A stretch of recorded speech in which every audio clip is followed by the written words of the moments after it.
Уважаемые коллеги, добрый день. Мы начинаем работу. Good afternoon. The keynote presentation, Russia and the World Economy by Natalia Ivanova from IMMO. The strategy of economic development through 2025 includes a number of matters. One of them is how Russia's place in the changing world, interacting with other countries, and looking for an identity in the world today through 2024. Natalia Ivan, you have the floor.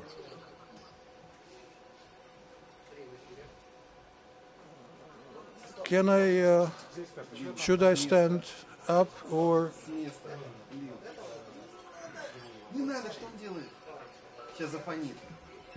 Good afternoon, distinguished colleagues, ladies and gentlemen. The title of my presentation is Russia in the World Economy. Since I was told that I'm expected to provide an impulse to give food for thought, I'm going to be positive, that's for sure. My main ideas are as follows, the highlights of my presentation. I think that in spite of the current opinion that we are amid a current recession, the economy has many dislocations, I think that nonetheless these problems do exist, but on the positive side, Russia now has many more opportunities than before. The world economy, with all its contradictions, is developing along historical lines. Unfortunately, Russia is sometimes below the average trends. We do hope that this trend will be broken. We have every reason to say that. And the role and impact of Russia on the world economy may even slightly grow. Then I'll say a few words to the effect that there are certain sectors or industries very important for Russia and for the world economy. Science, innovation, energy, defense. These are major factors of growth. They behave in differing ways. I'll deal with them briefly, then I'll speak about trade and innovation as new vectors, or areas rather, for interaction. The world economy. I say that the efficiency of the world economy is on the rise. If we look at how the world developed since 1990, 2001, 2010 deviated slightly from the strong growth, or rather from the weak growth, I'm sorry.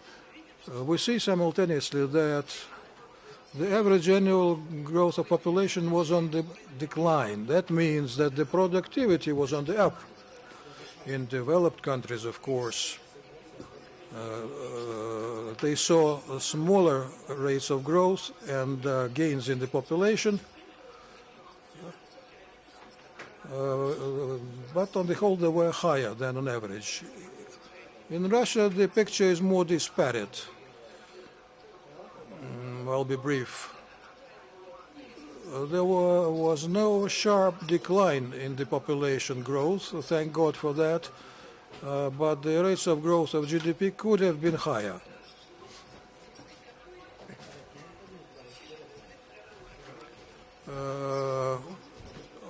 What was the major shift in the world economy in the past 20 years in the developed world? The main outcome is that the share of developed countries in the world economy has dropped and continues dropping. For the past 20 years, it dropped by more than 15 percentage points, and this trend will continue. Many think that this is an instability factor and means new threats for the world economy. There is a different view, which I share. The world economy is becoming more stable as a result of the growing share of the developed world. It becomes stronger. The world economy is now standing on both legs. It used to stand on one leg only, one leg representing the developed countries. These current two legs are slightly different from each other, but nonetheless the stability is greater. What happened? What's the current status of the world economy? In terms of the major countries, there are the big seven, which Russia walked out of, and there are the bottom seven. These are the World Bank estimates. You are all aware of these figures. There used to be a major project of international comparisons under the aegis of the UN, currently under the aegis of the World Bank, but it was terminated in 2015. China was part of this project for the first time, and the Chinese data are very reliable. These are calculations in terms of the purchasing power parity. These are two sevens are similar in many respects. The emergence of the big pool of major developing countries is an outstanding phenomenon, which produces a lot of change from the standpoint of regulation, global management, trade flows, and so on. This happened largely thanks to the growth of China and other countries such as Russia, Brazil, Indonesia, Turkey. There are few remaining big countries in the world that can provide a new powerful impulse to the world economy, such as Bangladesh, Pakistan. China is building a new Silk Way via these countries. And this may affect the world economy. Then Africa remains. It is problem-ridden, that is true. Asia is more flexible, more adaptable to the challenges of the world economy. So these are the major positive structural developments in the world economy. I repeat, since we do forecasts, including by the request of the CSR, our projection is shown in blue. Russia's role will go up by 2020. Russia has enormous reserves and resources and new markets, and this can happen. It is clear. You might object, this forecast is too optimistic, but nonetheless we have considerable experience in such forecasts. We've been doing this for 30 years already, and in many cases we were proved right. So we are more optimistic compared to pessimistic forecasts. We never submit to panic in matters of like this. In per capita terms, the picture is much more dramatic than the overall GDP figures for these majors. People's China is not likely to catch up with even Russia.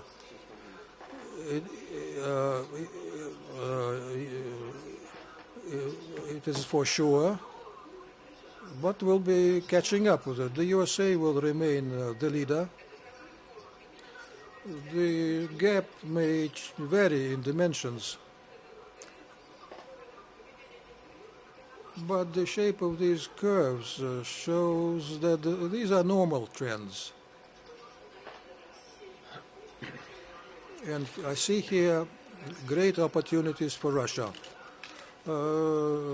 Russia is an average country in terms of development and in terms of population. It can interact with developed countries and developing countries, and it may serve as an interface between the two. So when we put Russia in the group of developing countries, it means that we are like them in many indicators. But it may have a special role to play. What do we need to to enhance the role of Russia? Let's begin with innovations. I think that an innovative economy is a reserve for the growth of the whole of mankind.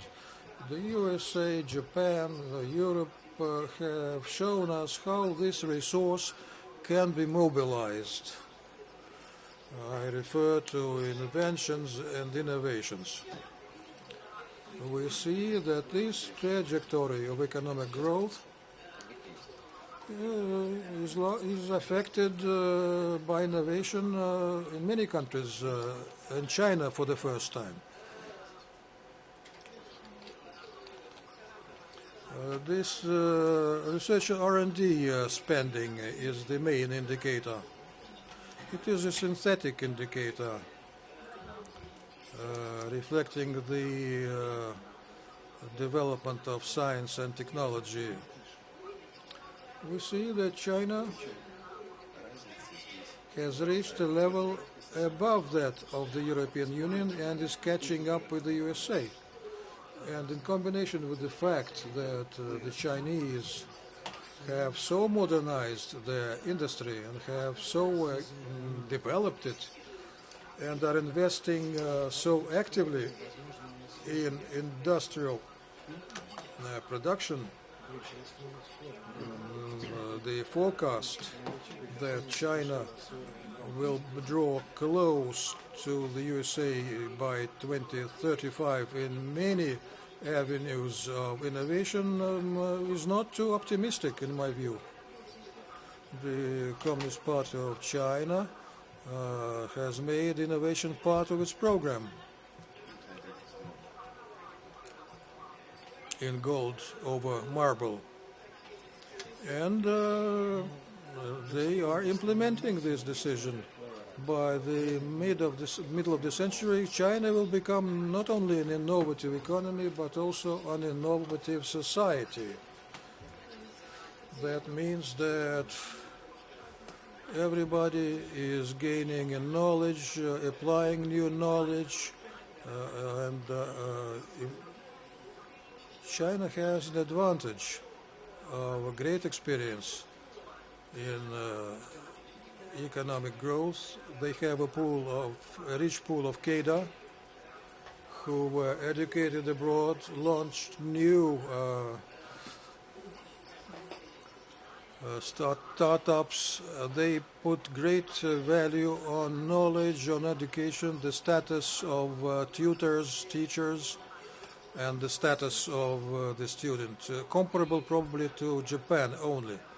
So the prediction that China will exceed even Japan in scientific potential and innovation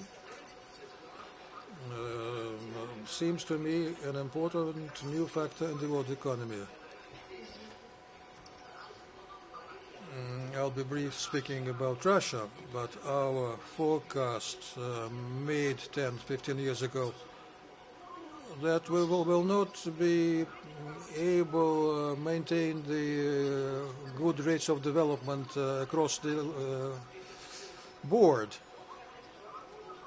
But such a possibility still exists, given the average level of development of Russia. Even if we maintain the current rate of growth, this will be good. I move to energy. It is a vast subject.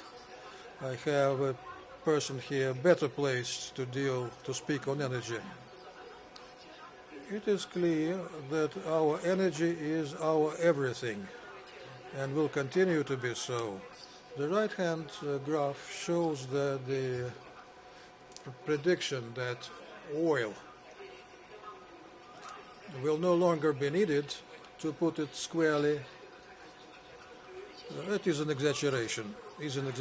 But the demand for oil will slow down, that's for sure. Most forecasters agree on this. Nonetheless, oil will continue to be needed and in demand. Even the slowdown demand will be able to keep us afloat.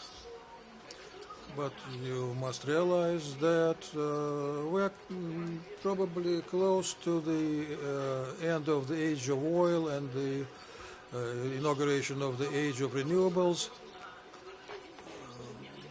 But oil and gas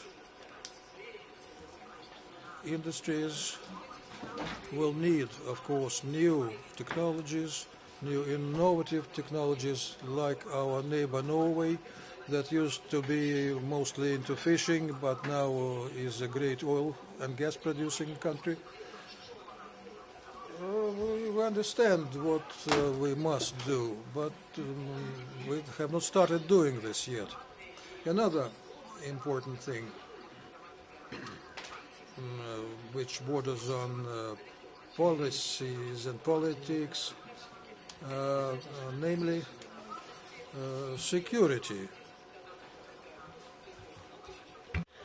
This is the important value which needs to be taken into account and tracked. So we can see here that some key players are China and Russia.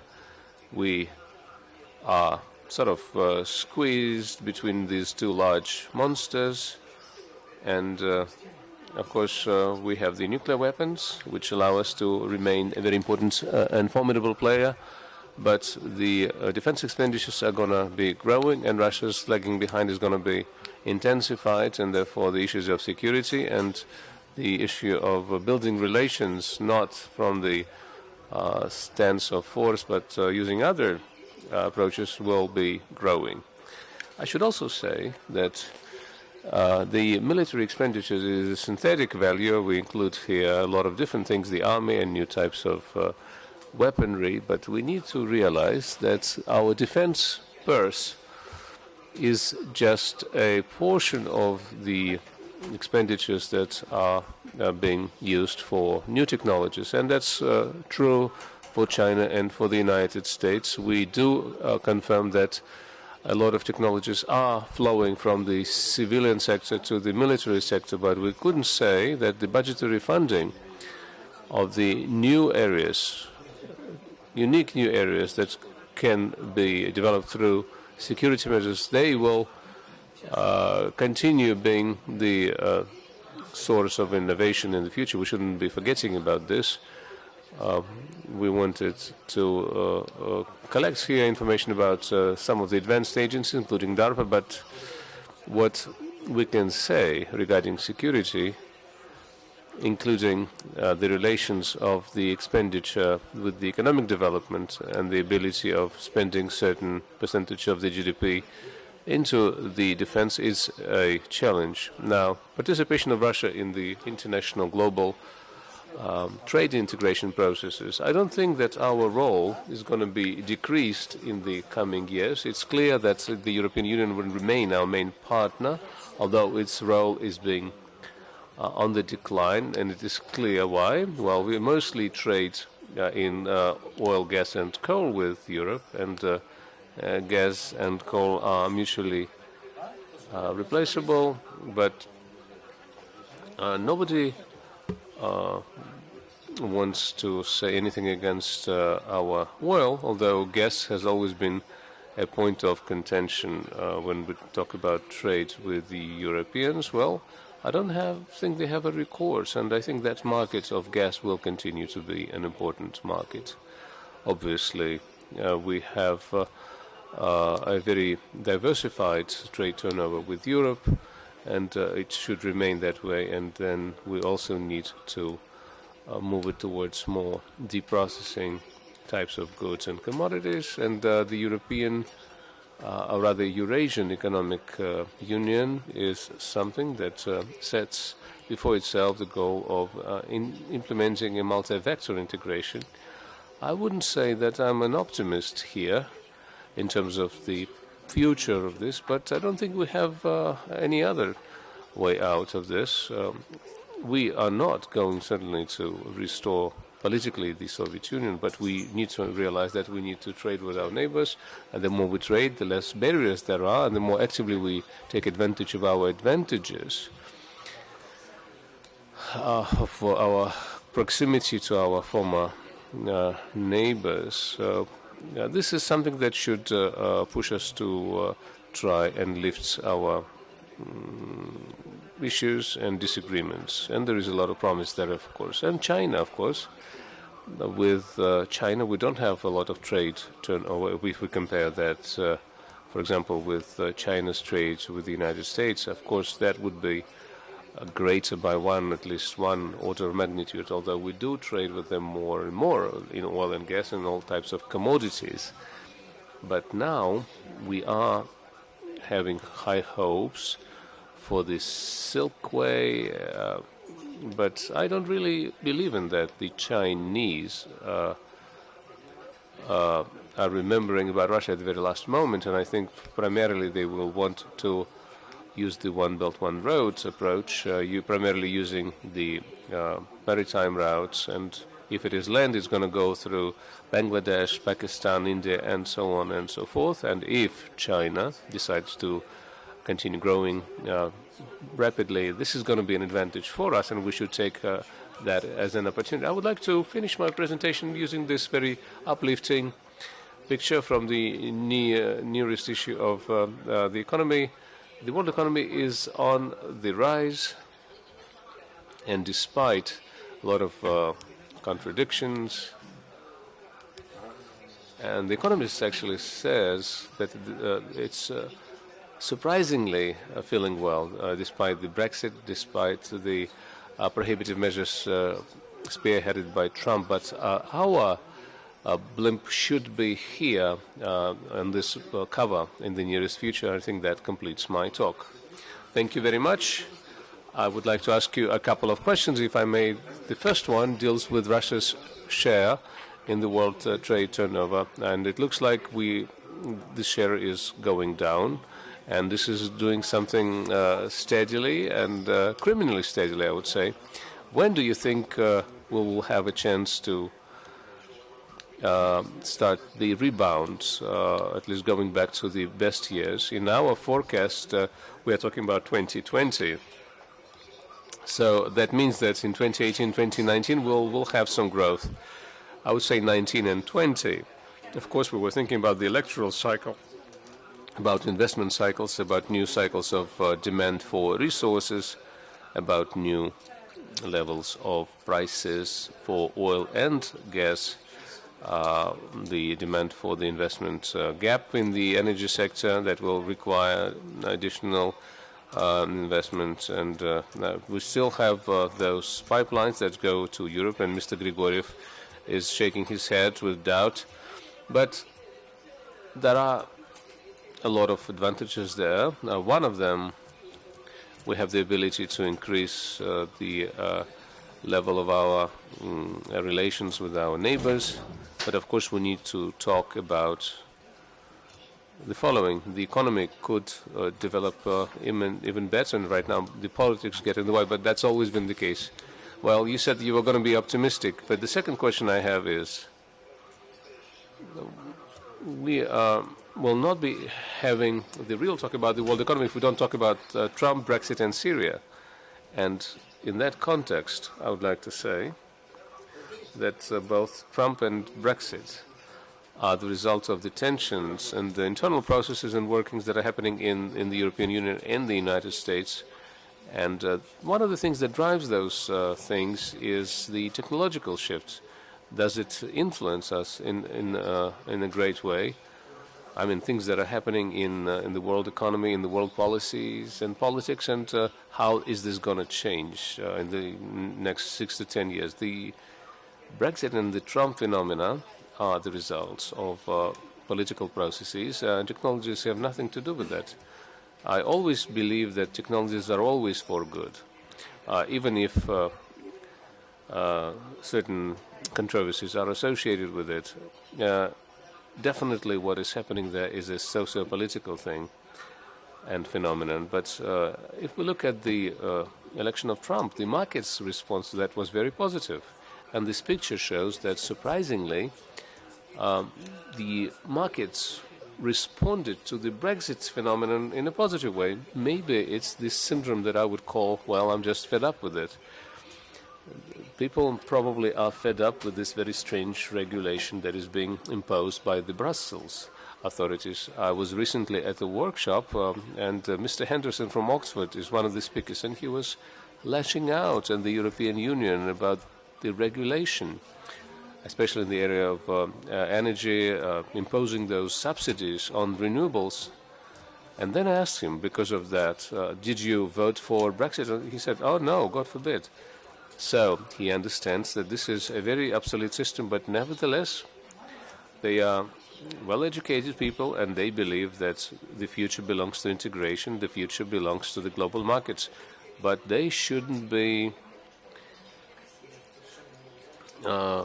misguided by using various political chimeras or by using the ghost of the green energy. The economists are convinced that we could solve issues of energy preservation without the huge number of subsidies that are now going into the green energy sector. This is not a business project. I'm talking about the green energy. This is a political and a social project, and it is possible that Europe, if they don't collapse, will continue implementing it. But in Asia, it's never going to happen, at least while we are still around.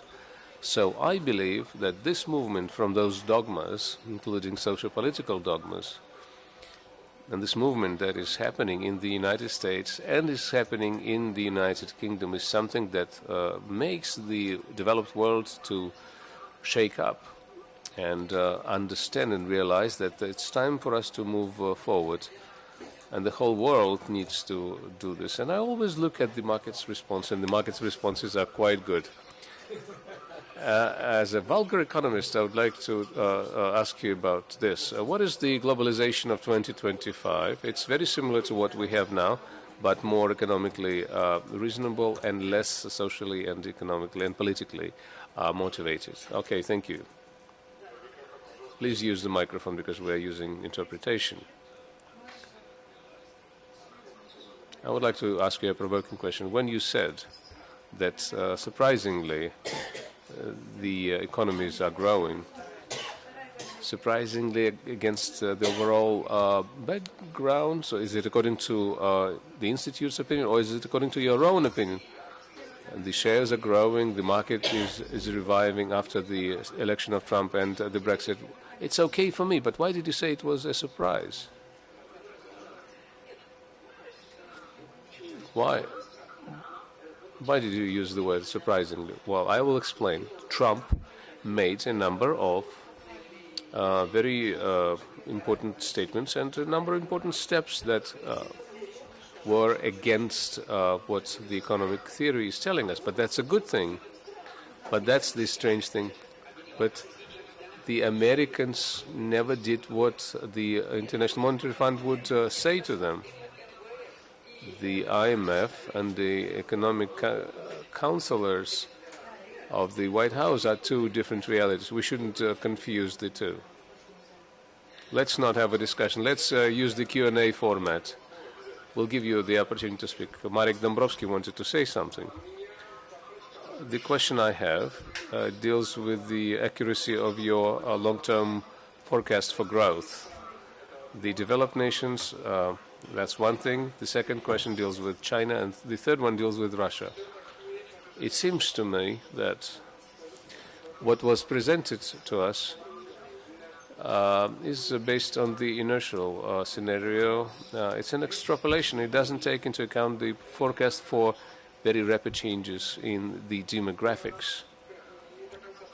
I do not quite understand how China, where they are expecting a decline of able-bodied population, to continue growing at the same rate. Maybe they could use some internal maneuver to do this by moving the workforce within the country. Well, maybe they will be able to sustain those numbers, but maybe for 5 to 10 years. But that's it. And then maybe they will copy the Japanese story. And I don't quite understand the Russian case. We know what the demographic trends are, and how can they achieve those growth rates of 4% of GDP by 2030? How can this be achievable? Without getting into the details of our forecasting approach, I would like to comment on this in the following way.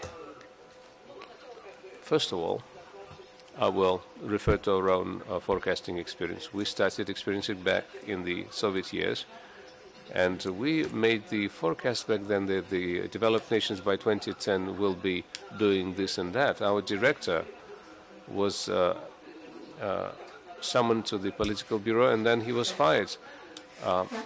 And they told him, well, we have the program of the Communist Party, and you're making forecasts. Nobody believed in our forecast for a variety of reasons, including political reasons, or just by feeling they had about those numbers. But we've had this experience for a long time. We had this forecast for the world in 2015. We made this forecast in 1999, and we exactly forecast the 3.7% growth worldwide. And people were saying that China would not be able to grow using double-digit growth numbers. But again, the demographic forecast that we're using is not something that we develop ourselves. It's something that we take from the United Nations. But of course, that forecast would be in a range. And so the question is, which of the extremes of the range you're going to be using for your forecast in China, despite the fact that the able-bodied population is on decline, there are still huge reserves for improving productivity. In that sense, they are very much lagging behind. And if they tap those resources, that could really spur their development and growth. Plus, they're going to be using and taking advantage of their innovation resource. A lot of people are saying no to Apple iPhones and instead are buying Chinese-made computers, because even Lenovo is making something that is unique, even compared to Apple, which has changed after the departure and demise of Steve Jobs. And that's just one example. There are a lot of areas where they could use that resource. Okay, Trump will leave, and Trump has put an end to TTP. He said it will be no longer there, but China is going to benefit from that. As a large player who wants to play the global game, who wants to set the global rules, and Xi Jinping, who just arrived in Davos as the leader of the global world. But that is something that had happened before when they had the summit of the G20 countries in China. They made their claims. Now they will make a claim for the right to set and establish the rules of the game globally. And every time we are being accused of being overly optimistic, but we remain to be so, and we end up being true. But this is a rational argument, however, it is underpinned by the very clear numerative values. Before we move on and give the floor to the next speaker, I would answer the question of Marek about the sources of growth. We've recently discussed various scenarios, and we are looking at where we're going to be able to take the resources for moving forward, including such things as improving productivity, improving the quality of the human capital. But if we talk about the economy, this is not going to happen if we fail in the next 7 years until 2024, do not increase our non-commodity sector. It has to be around $200 billion, and it is quite possible to do because it had been growing by a factor of 4 before, but still it is a very ambitious goal and an ambitious task. And in that respect, Andrei, what can we do to achieve this, and if it is achievable at all? That is my question. Thank you very much. I will start by making an introduction. In general, we say, or we keep saying, that we specialize on commodities and on fuel, and this specialization has not been effective in the recent years. It doesn't give us the effect we need to have in order to develop our economy, something that we had seen in the years past. What is happening in the last couple of years, 2014 through 2016, the trade situation has changed for us, and as a result, we lost $250 billion. That's a huge number. And there is no reason for us to believe that we will be able to replace that with something under the changing conditions. Plus, we also need to tackle the non-commodity sector. We have $110 billion plus services, 160, 170 billion. That's our non-energy, non-commodity export sector. Again, this is really a reason for us to study this carefully, but it's also a reason for us to start having a strong international trade policy. And I think we have enough of goods and services that we could promote on the global markets and to create very good conditions for them. We think indeed that we are going to be able to move forward, and increasingly so compared with the world trade development. We could develop our non-commodity exports by a factor of 2 by 2025. And value-wise, our exports are falling, but the physical volume, if we take the years 2015, 2016, we would see that over 2 years, that has increased by 12%, compared with the 4 to 4.5% worldwide, and that means we are ahead. And if we take the commodity out, then we're still ahead. How can we achieve those numbers? There are two main objectives we need to pursue. One of them is to mobilize that export potential that we already have in place, something that we need to move out to the outside markets. That's the mobilization function where the state stimulus packages will have a decisive role. And the second one are the new goods and the new sectors of the economy that we believe will be developing as Russia moves forward along the path of the technological revolution. But the first of the objectives that we need to achieve by 2024-25 is even more important. We have a lot of potential which hasn't been tapped, which hasn't been introduced to the outside markets, although our products are being sold on external markets. Сказал. So we need incentives by the government. There are still many limitations and many problems,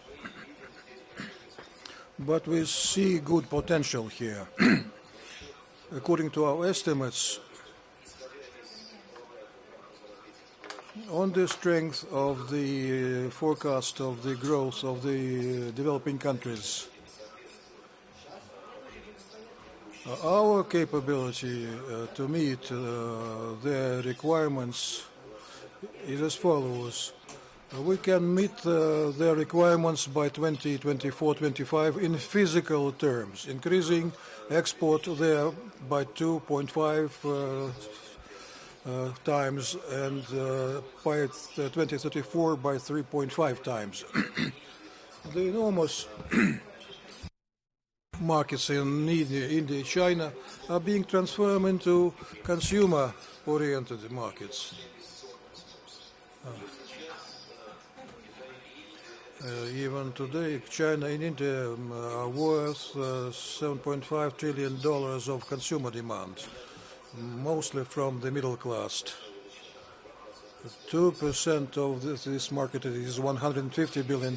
Russia has everything to restructure itself and to use government incentives and to win a considerable share of these new markets.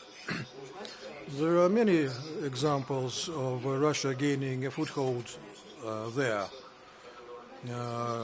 making it part of the existing demand structure. We increasingly export food to China, drinking water export.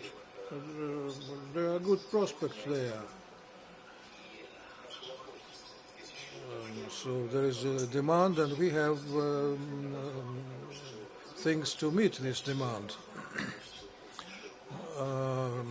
As a part of the Silk Way, New Silk Way. Another topic is the growing incomes in the developing countries of the second echelon. In Africa alone, by 2025, in Nigeria will have 25 million people, 125 million people in Ethiopia, and 6 countries in Africa will have almost 60 million. Population growth means a change in demand, and if it is accompanied by rapid growth of incomes, this creates a very comfortable demand situation for Russia. In the food markets alone, we can offer cheaper food to them. China has saturated its market. Its costs are skyrocketing. Its wages are skyrocketing. Social spending is going up. So such an opportunity exists. These are 2 major windows of opportunities.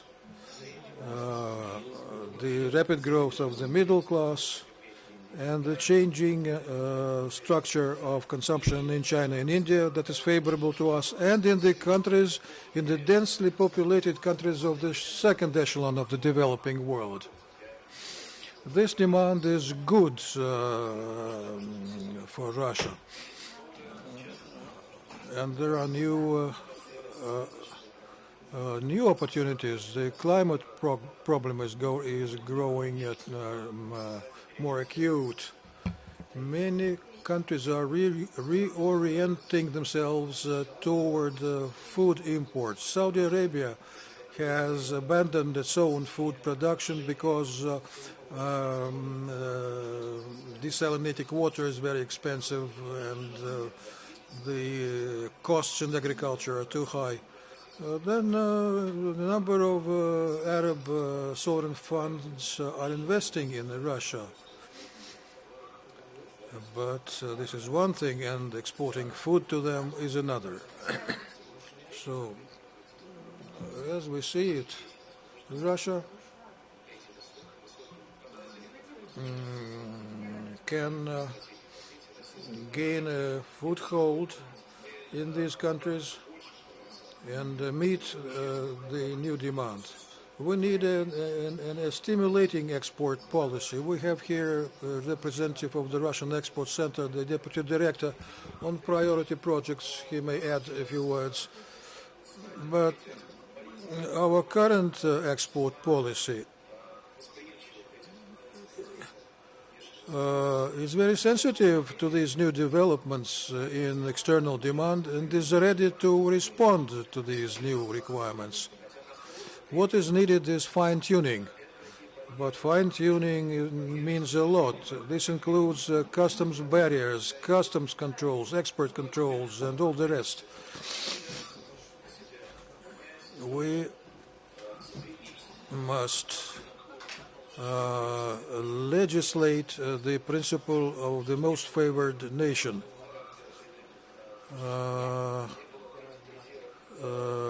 That would rule out dumping barriers in the way of exports and so on. We need a system assessment of regulatory impacts.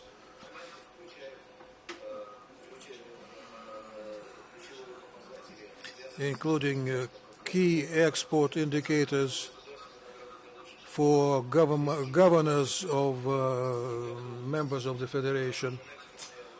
We need an export audit of small and medium enterprises in the regions. Universities, research institutes should be involved in this exercise if we want to change the infrastructure in the regions. Then we'll have a pretty good idea about whether our SMEs are ready and prepared to export. I see many other promising avenues along these lines.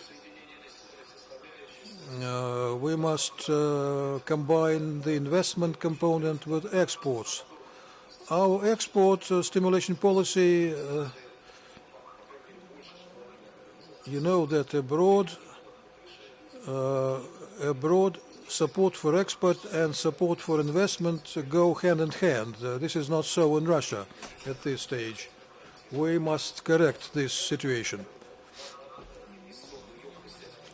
So we must throw in this investment component into our export policy. I'm talking of strategic export alliances between crown companies, state companies, major companies in the private sector. In the foreign, our export is not accompanied by investment. They must go together. We need services, post-sale services, assembly and direction, increasing the share of localization.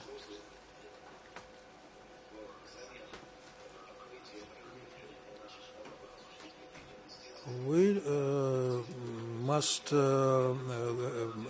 export must be preceded by investment. All Belarus investment are not so big, numbering millions, hundreds of millions of dollars, but they're accompanied by a network of commodity going through the line.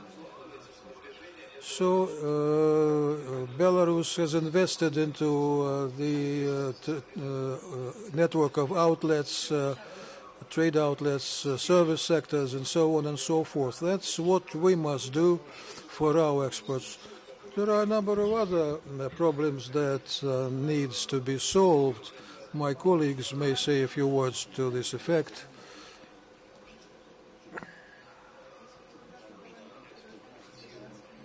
What we need is a non-commodity export-oriented model of development in the intermediate term and the longer term.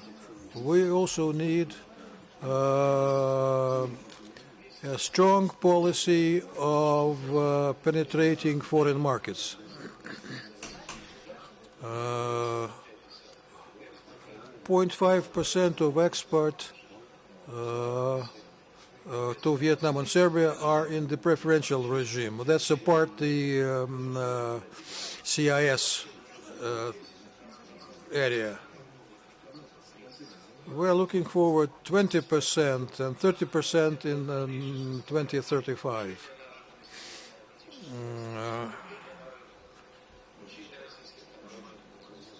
And Russian companies must be made part of the sales and production chains. These are the major items I wanted to dwell on. I have a question. What is going to happen that will make this process a faster one? We know what needs to be done. There are things exporters have been hashing and rehashing. There are many problems with customs in terms of clearing documentation. In spite of all the roadmaps that were adopted, there are problems with currency control, foreign currency controls, and if IT technologies in the financial sector continue at the current rate, by 2025, everything will be done inside the banks. We are a very big country,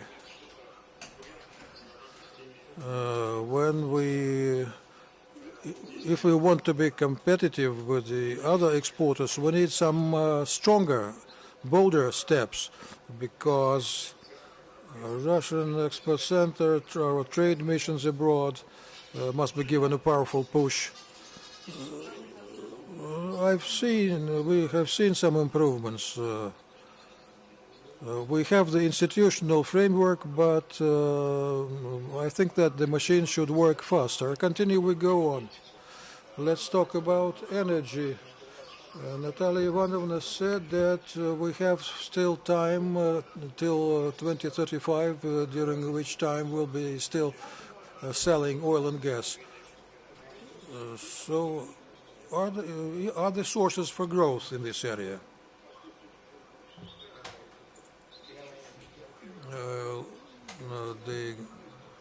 In our forecast, we see three scenarios. The rapid one is risk-free, as Goldman Sachs defined BRICS. We do not overload ourselves.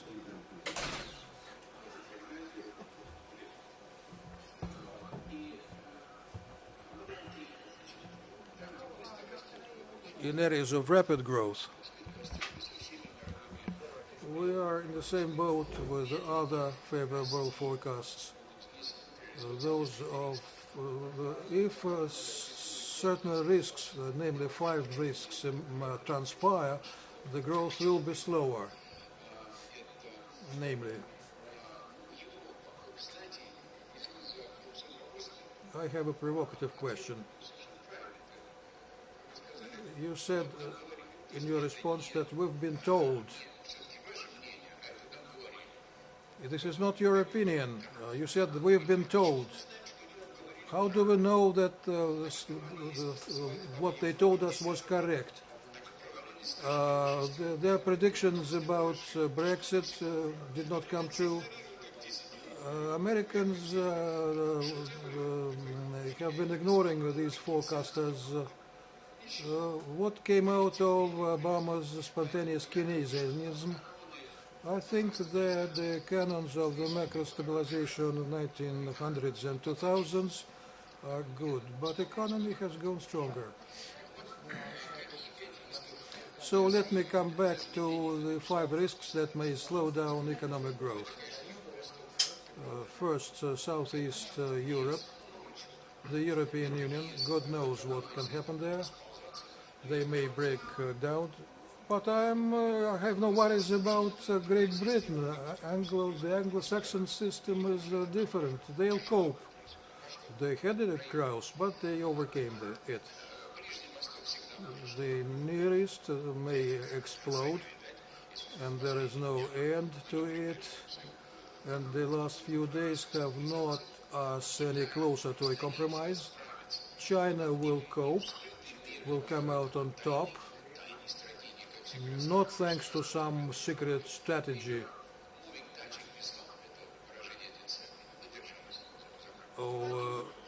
They'll crawl out of it, as Deng Xiaoping said.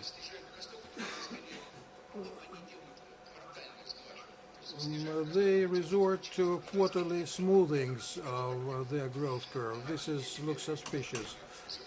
India is probably resorts to overvaluations. Africa looks glum.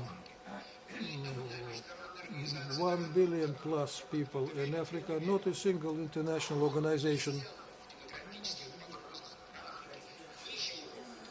has done anything about it.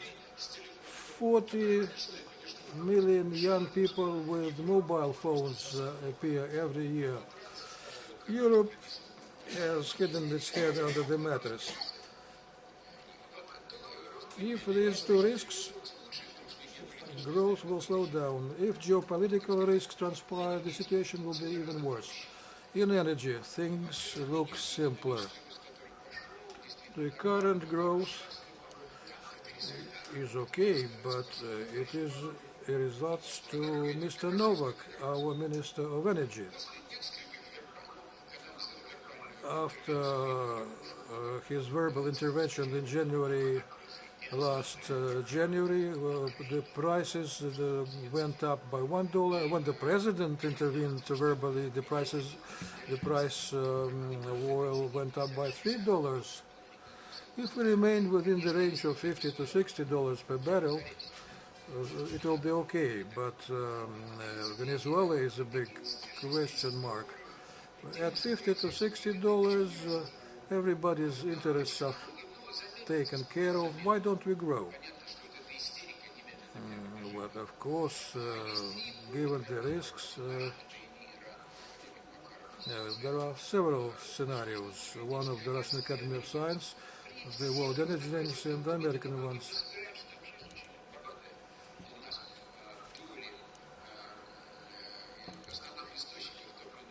The shares of the main sources in the fuel balance remain the same. 3/4 are hydrocarbons. What will win, cheap coal or gas or politics? Oil will preserve its status. The idea that electric cars will be on top is ludicrous. People in China use old cars for 10 years and more. They will not disappear at the twinkling of an eye. We forgot the theory of reversibility of fixations. It's impossible to grow champignons in gas pipelines. Energy is inertial. The energy accumulation is still a pipe dream. Germany cannot implement its plans to switch to renewables. Because the industry cannot work if they only consume the wind power. And certainly some things are administratively driven, some bans are administratively driven, and the management does not pay dividends. They thus have really demolished the finances of German energy companies, but they still cannot do this. But more than half of electricity in the country is being consumed by the industry. You cannot really use the solar panels there. So energy is very inertial. And what does it mean for us? We've said it many times, over and over, that we would say, for example, that there would be the shale gas, then the shale oil.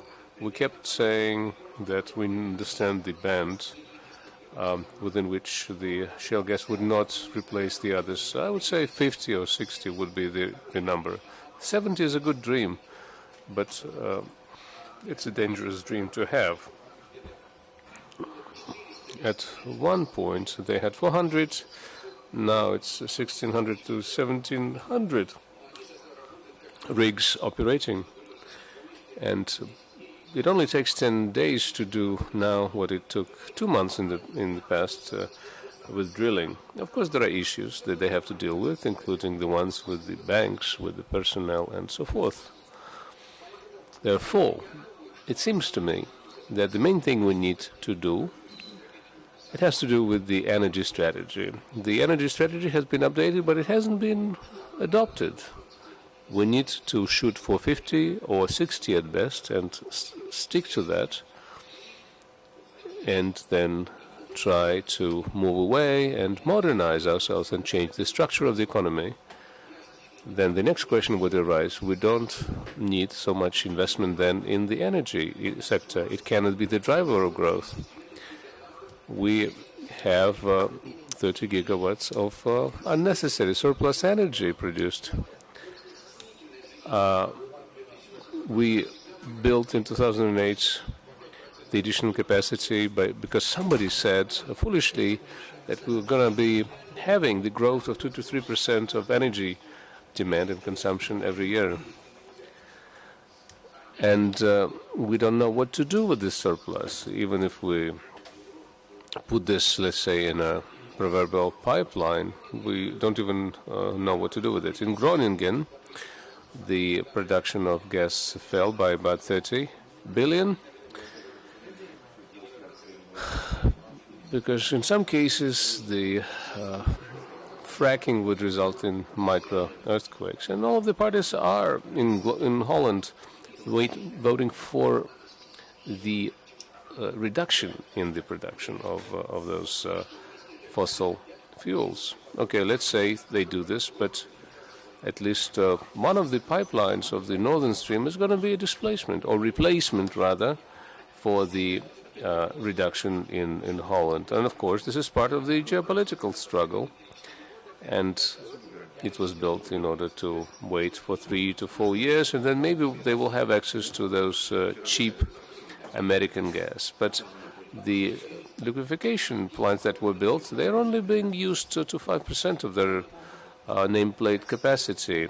So Russia is not going to have the same amount of money we used to have in 2010, 2014, that's for sure.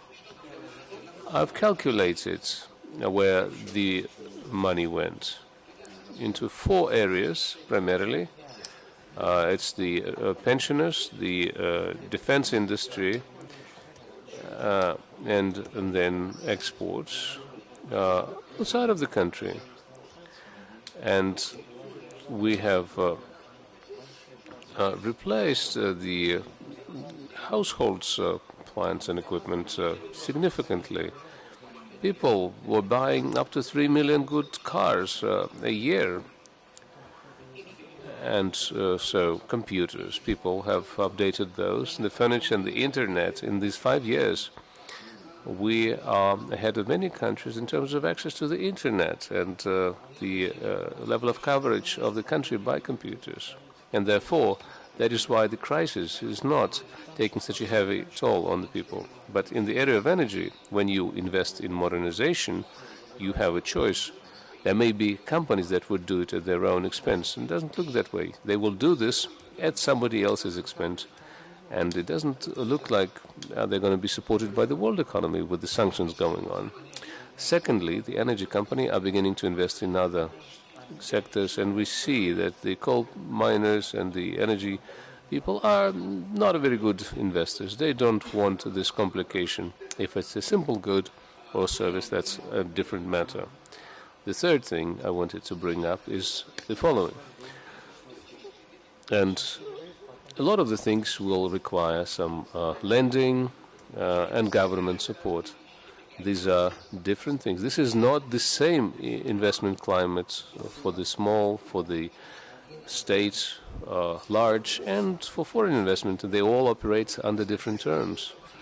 And why would you want to have this climate if you don't have the corporate governance? If the owners of the companies are waiting for the assets to grow, and then they would then take the capital gains and then move it outside of the country. Why would we do this? We have been paying for this privatization for 25 years, and we haven't decided, or we haven't resolved a lot of fundamental problems, and many of them will not be able to resolve in the nearest future. But we need to look into which sectors could be funded in order to develop by using the oil money in the end. But whether it's going to be a direct investment or an investment made through, for example, the microfinance sectors. And our banks cannot really support a lot of the investment of this kind. We don't have the important banking lending capability or the bond lending capability. And this talk about the infrastructure bonds is something that I have been listening to for many years.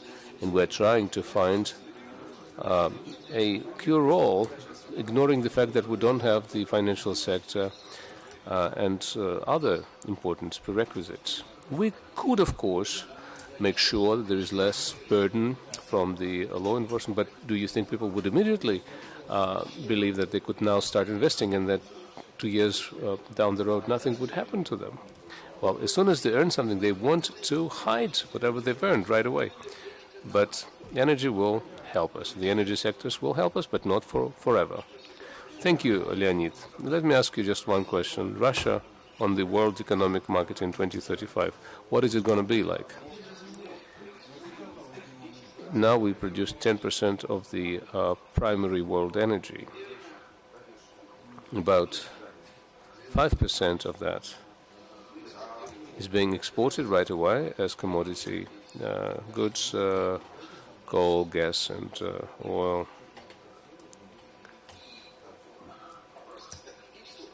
And for strategic planning, we always want to produce 10%. Is that the question? Do we want to have this share? The second question is how much it costs us. That costs us 6% of our GDP worth of investment.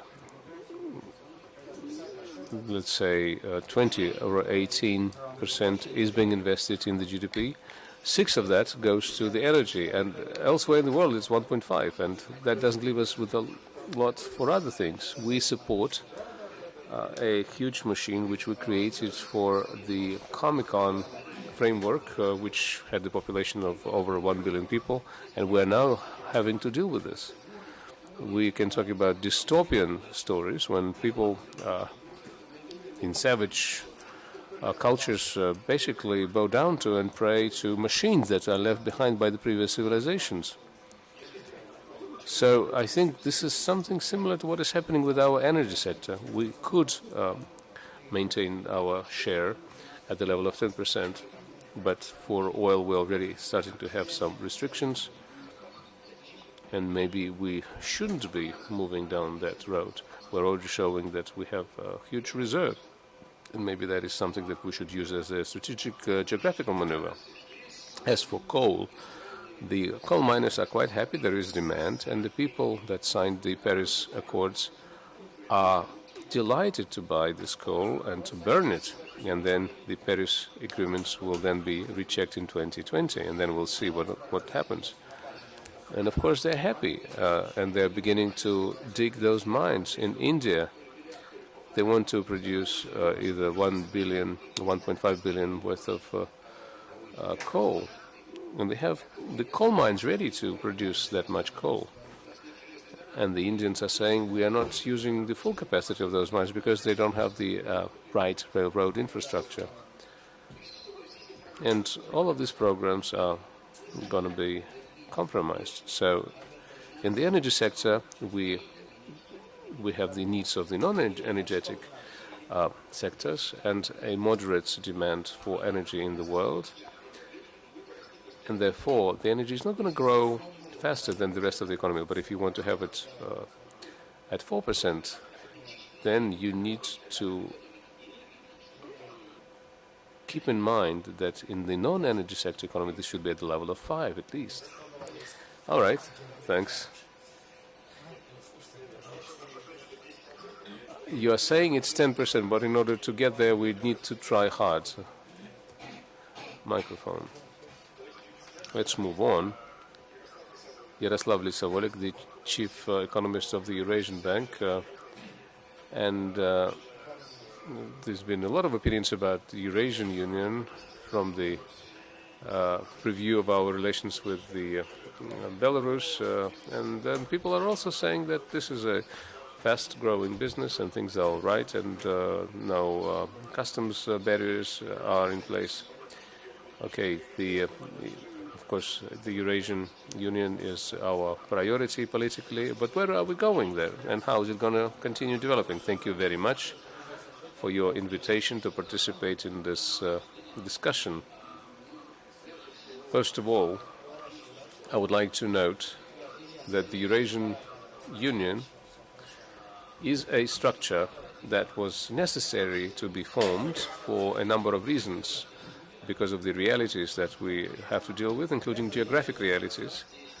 And one could say that from the standpoint of geography, our country is very uniquely positioned. It's equally remote from the shores of the seas and the world ocean. And of all of the countries in the Eurasian Economic Union, only Russia has access to the sea. Kazakhstan is the largest country in the world which is landlocked, and Belarus is the largest country in Europe that is landlocked. And according to the estimates by the European Economic Organizations, those countries that do not have access to the sea, that are landlocked, are growing at a rate which is 1.5% slower than those countries that do have pathways to the seashores, and therefore their access to the world markets is less constrained. Integration is an answer to these kinds of challenges. And in that sense, what is happening with the Eurasian Economic Union today is indeed a very controversial picture. But I am of the opinion that the movement is still in the forward direction. And in the context of those global processes that are taking place based on what happened with the Brexit and the integration, what is important to note is that the Union is trying to set before itself very realistic goals. I was in Armenia at a forum there about a month and a half ago, and the most recurring question asked by the journalist was, when will Altyn be introduced as the single currency unit for our Eurasian Economic Union, although this is not on the immediate agenda. And rather, what should be on the agenda and what is on the agenda are the issues that are more realistic and pragmatic. This doesn't mean that the problem doesn't exist. Problems do exist, and they're quite serious. And to start with, there are hundreds of non-tariff barriers. And while the Eurasian Union is trying to solve those problems gradually, this factor still remains unsolved.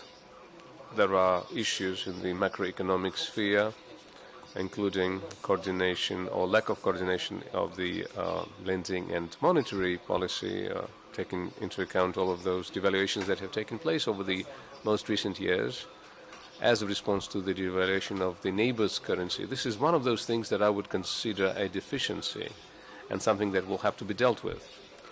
I believe that as of now we can note that there are some positive changes, positive shifts and trends in the development of the Eurasian Economic Union, even despite those very challenging economic conditions we find ourselves in as we develop forward. We are noticing in the exporting nations that export labor force, such as Kyrgyzstan or Armenia, we have been noticing there that in Kyrgyzstan, for example, taking advantage of those positive advantages offered to them by the Eurasian Economic Union, they have increased the number of monetary transfers or wires into their country, which is supporting their economic activities. And it's interesting what's happening with Armenia after the decline of such transfers, cross-border transfers. We have seen an increase year on year of about 30%, which is accompanied by the acceleration of the economic activity in the nation. This is an important factor to reckon with, and this factor says that Russia, from the standpoint of the world economy and international economic relations on a global scale, is generating some positive impulses to restore the economies of our regions. I would also note that there are some trends in the world trade for these nations, especially in the case of Armenia, that has been demonstrating the growth of exports primarily into Russia and also into the nations of the Eurasian Economic Union, taking into account and taking advantage of the capabilities offered to the producers, something that I would call the import substitution of the second kind, of the second degree. The first degree is when the domestic producers are replacing imports with their own products. In this case, we're talking about the substitution of those imports by the producers in the neighboring nations that are taking advantage of the change in the economic conditions. On the global scale, I think it is quite obvious to everyone that the integration within the Eurasian Economic Union is an important factor to help us become a part of the global economic system and of global economic projects and mega projects, including the Chinese-led Silk Way projects. And the more predictable the system of rules and regulations is that exists within the Eurasian Economic Union is, the more competitive our region will be, and the whole group of our nations in terms of distribution of trade streams and monetary streams between Asia, Americas, and Europe. And I think what is most interesting that is happening today with the Eurasian Economic Union is the fact that over the next several decades, if that's where we are going, is the formation of this set of alliances that the members of the Eurasian Economic Union are building with third nations, third parties, including the alliance that was made with Vietnam as one of the harbingers of this process, and then there would be dozens of other nations that would probably join, because at least they've expressed their interest in conducting negotiations with the Eurasian Economic Union regarding the free trade zones and other types of alliances. And there are some opportunities that open up, and there are also some risks that emerge. It seems to me that the ASEAN nations, which is a very interesting region for the Eurasian Economic Union, because of the growth and because of the overlapping of interests, economic interests, South Korea has been showing quite some interest in establishing a free trade zone with the Eurasian Economic Union. I would also like to note Serbia and the importance of this union, and the importance of the free trade zone is something that is explained by the potential consequences of building this relation with the European Union. And indeed, we are looking at a very interesting trend. It's a new trend. It is connected with the fact that more and more nations are positioning themselves as the bridges between Eurasia and Europe. And Serbia claims that, Belarus claims that, Kazakhstan is another nation in this list, Armenia is also there. And maybe this would be a pathway to solving issues that are related with the lack of interaction with Europe, and maybe we should bridge this gap by using those bridges. Several bridges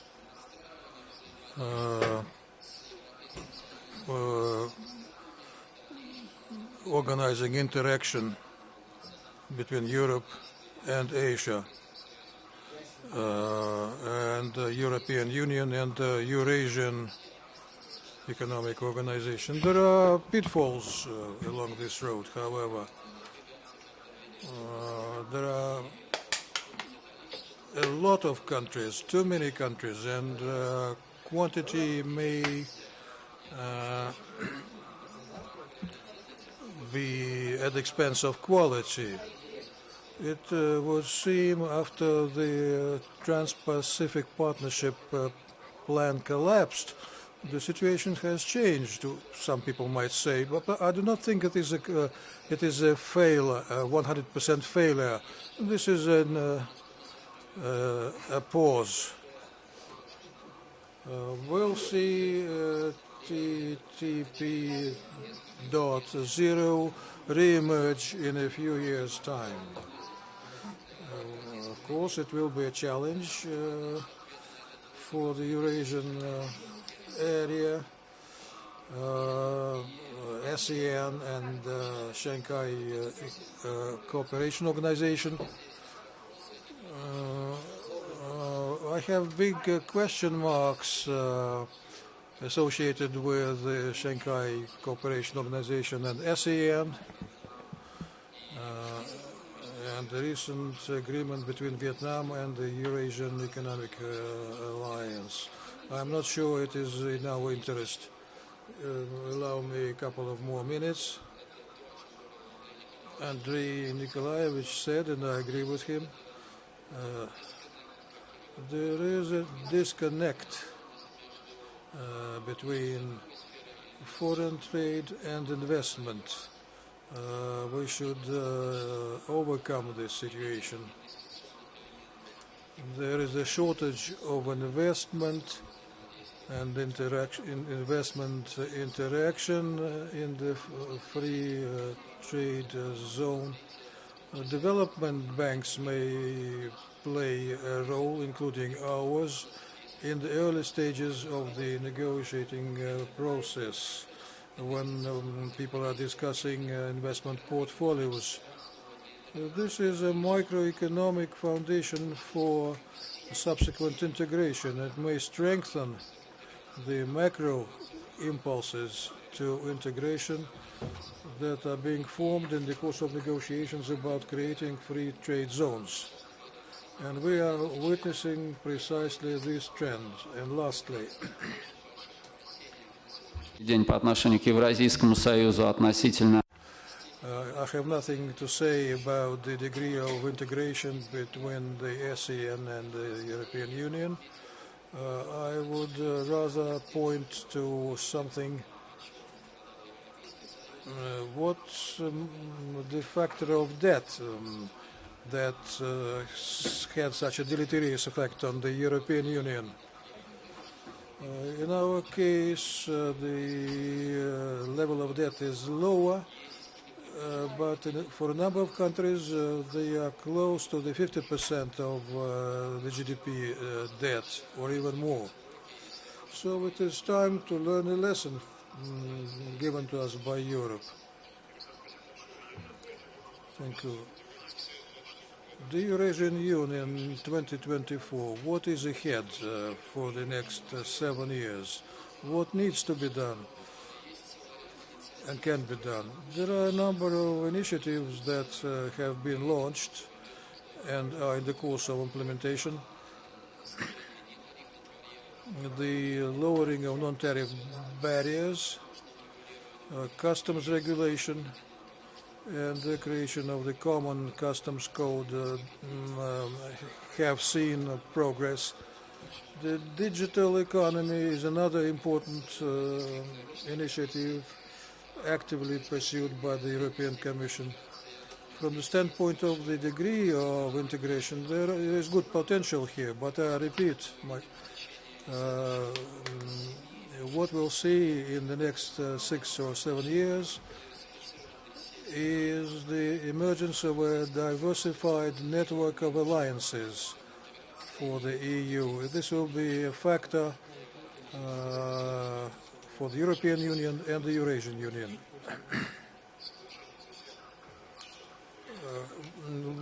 Will we see the signing of an agreement with ASEAN? No, this is too ambitious a plan. Let's go one by one. Mr. Karamili, Senior Director on Macroeconomics and Fiscal Economy of the World Bank. How do you assess the situation in the world economy and what you've heard today here?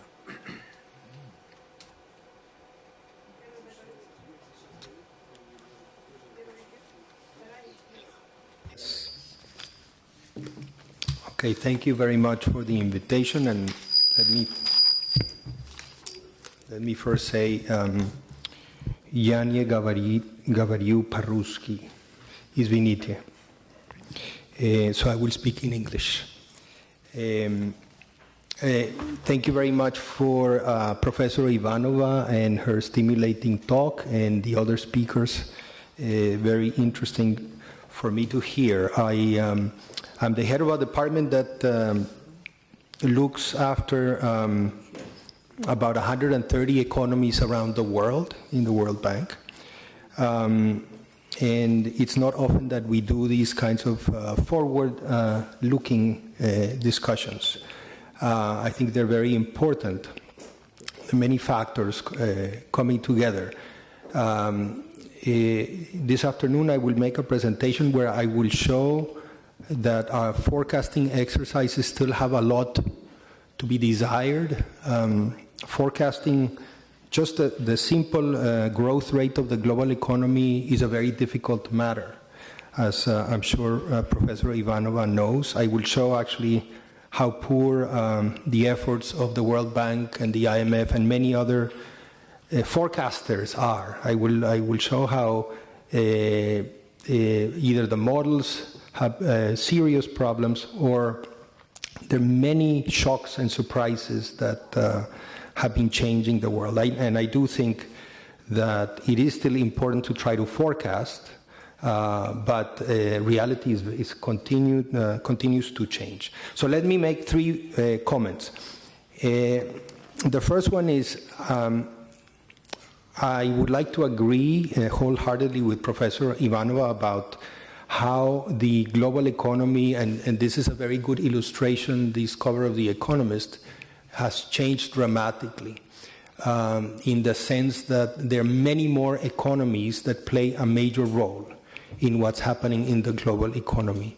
It used to be that a handful of economies was all you needed to understand what was happening in the global economy. This is not true anymore.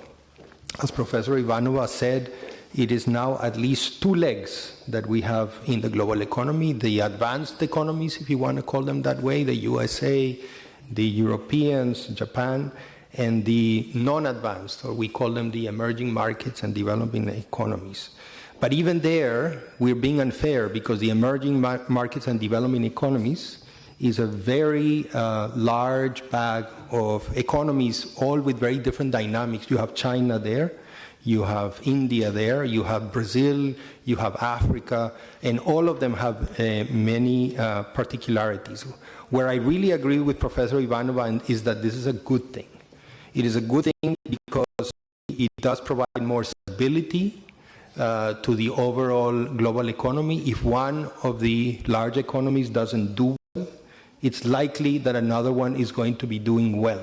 So it's like an airplane with many engines, and not like we used to, an airplane with one or two engines. If one of them faltered, we were in very serious trouble. So I think this is very positive and very useful. Useful because I think I come from Latin America, and when I was studying economics at university, we depended very much on sales to the market in the USA. That was the one engine that we used to care about. Never in our imagination, when I went to university, did we think that one of the biggest growth spurts of Latin America, which happened between 2000 and 2010, would be led by sales to China. This was an engine that just did not exist and did not really enter our imagination 20 or 30 years ago. So I think this is a very important change, a very dramatic, and it might be one of the reasons why our models are very bad at forecasting, because we didn't really take this into account. So that's point number one. Point number two, I would like to make something we see at the World Bank of concern when we think about the medium run, the next 5-10 years. The slowdown in investment. We have been looking at the numbers, and there was a very nice boom in investment across most countries in the world between, say, 2002, 2008, up until the global financial crisis. Overall investment, and I'm talking about public investment and private investment, were growing at rates of over 10% every year. Since 2010, investment growth has been coming down. And every year it's been lower and lower. We have the last year for which we have complete numbers is 2015. It only grew at 3.8%. And why is this a concern for us? It's a big concern because without investment, you don't have growth. Without investment, you don't have jobs. Without investment, you don't have poverty alleviation in the future. Why has investment slowed down so much in the last 5 or 6 years? I think there are multiple causes, and it's very difficult to say which one is the most important. Number one, the global financial crisis left deep scars in many economies, and it's been very difficult to get from under the rubble the destruction, particularly in balance sheets, financial sectors, over-indebted companies, bankrupt companies, households with excessive debt. It has been very difficult to get out of that. Number two, very important, the fall in the prices of many commodities, including oil and gas, which was part of the boom in this very good period of growth between 2002, 2008-9. There was big commodity demand by China and other countries that were growing fast, and it was a model of growth very much commodity consuming, commodity importing. But China made a conscious decision to change its model of growth, to rebalance its economy towards less investment and more consumption, and as a result of that, demand has flagged in China for commodities, and we have now much softer commodity prices. Another reason that I think, a third reason why I think its investment has slowed down quite a bit is uncertainty.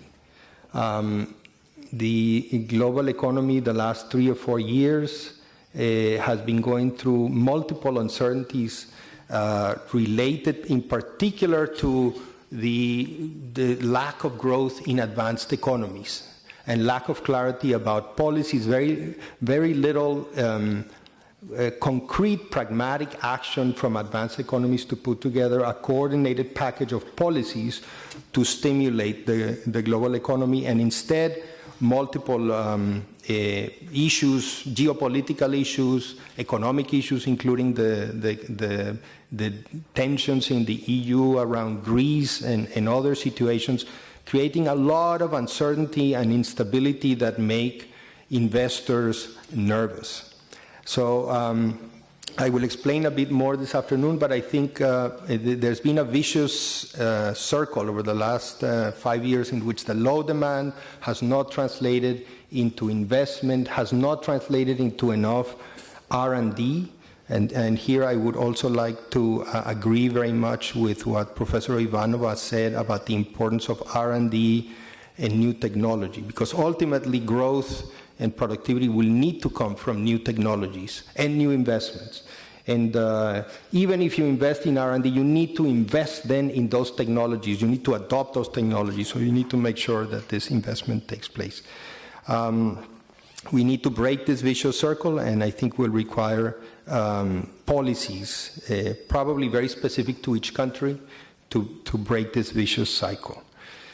And number three, my last point, I wanted to mention, this was not mentioned by any of the previous speakers, but I've been traveling around the world trying to understand what the discussions are in each one. And the one issue that I have been surprised to see coming more and more over the last, particularly the last 2 years, is the concern about inequality. The concern about how growth in some countries, not all countries, but in some countries, seems to have been, the benefits of this growth seems to have been captured by small groups of the population, and particularly those at the top. This has created, the numbers, I'll show some numbers this afternoon, the numbers are quite diverse. In some economies you see that, in some economies you do not see that, you actually see the opposite.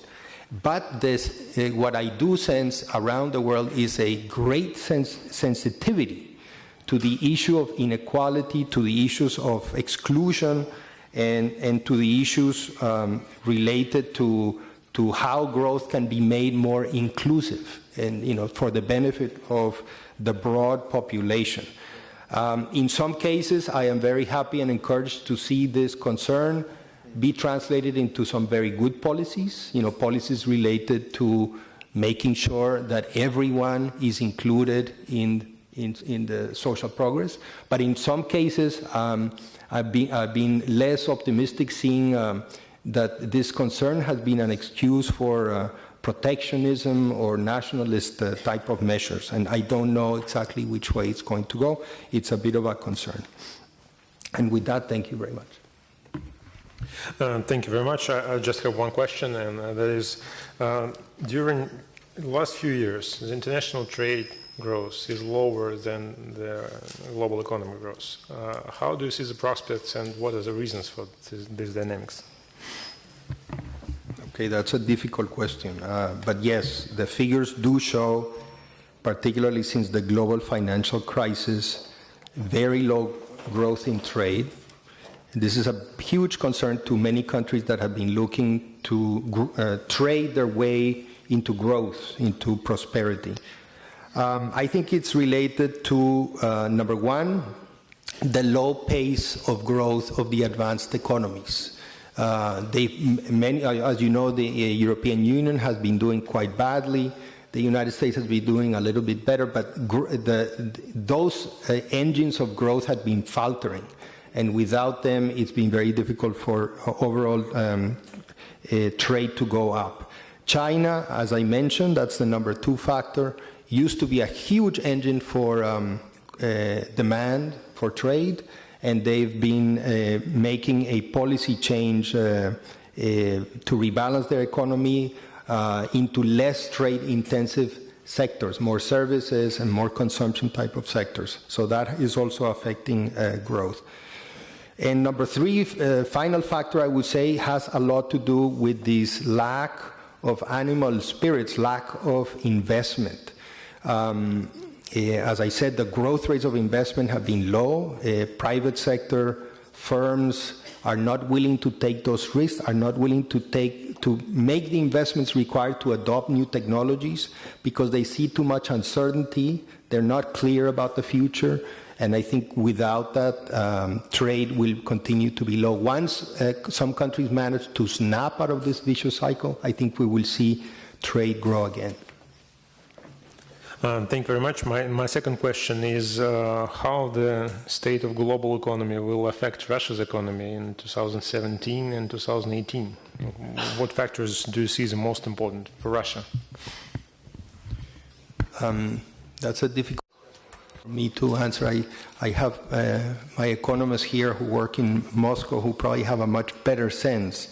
I will just make one remark because I don't know enough about the Russian economy to be an expert, is that I sense that Russia has adjusted well, given the very tough macroeconomic scenario, the terms of trade, the low prices of oil of the last few years. This has been impressive to me personally. I've seen other countries manage these terms of trade shock much worse. Keeping the exchange rate, or trying to defend exchange rates when they really cannot be sustained for the long run, losing all their international reserves, and trying to maintain some industries that are not competitive. So I sense that Russia has managed this part very well, and that bodes well for the future. That means that you probably have done the adjustment that's required, and you should be touching bottom and now increasing growth. I think our forecast from the World Bank for Russia is that it will start growing positively over the next 2-3 years, and I think that's positive. On the details, I learned a lot from the other speakers. I'm taking notes, and I hope maybe before I leave Russia, I'll have more to say. Thank you very much. Do you remember the number for this year, the World Bank forecast? What is it?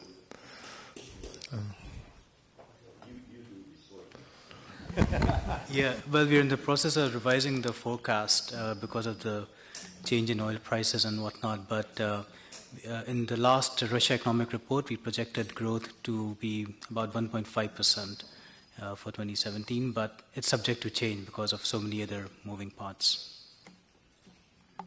Thank you very much. Спасибо, уважаемые коллеги. Thank you, dear colleagues. Let us adjourn at this point. I would like to apologize to the audience for not giving you the opportunity to ask additional questions, but thank you all, the speakers. It was a very live discussion, and thank you, the High School of Economics, for their hospitality. On our behalf, I would like to thank all of those present here, especially the speakers and the moderator, for such a wonderful session. Thank you very much.